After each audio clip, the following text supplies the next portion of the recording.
واتهاي صاحبada ku xiran janaalka RK Official kusoo dhawaada muuqaal cusub. muuqaalkani maanta waxa uu diiradda noo saaran yahay waa confabulation wada sheekaysi. waxaan ku sheekaysan doonaa laba wiil oo saaxiibo ah. wuxuu leeyahay confabulation waa wada sheekaysi. How are you doing? sidee tahay friend saaxiib?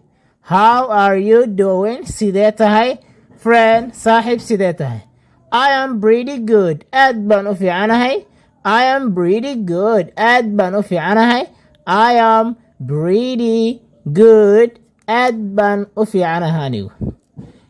Do you like ma waxaad jeceshahay adigu reading inaad akhriso novels sheekooyinka inaad akhriso?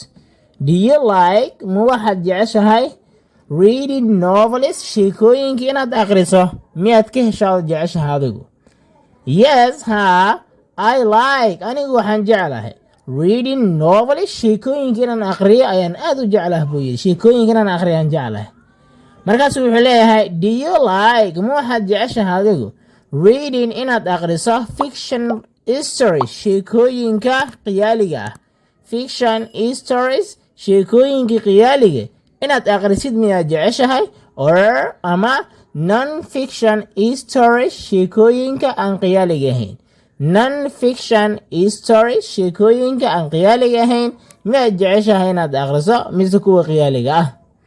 markaasuu wuxuu leeyahay I like anigu waxaan jeclahay. I like anigu waxaan jeclahay reading inaan akhriyo non fiction stories sheekooyinka aan khiyaaliga ahayn. non fiction stories sheekooyinka aan khiyaaliga ahayn akhrintooda ayaan ka helaa anigu. waayo saaxiib, haddii aad ka hesho muuqaalka like saar, sidaas la mid ah haddii aad ku cusubtahay janaalkuna subscribe saar. waxaan saaranaa wadadii aan ku tegi lahayn 1k subscribers. mahadsanideen.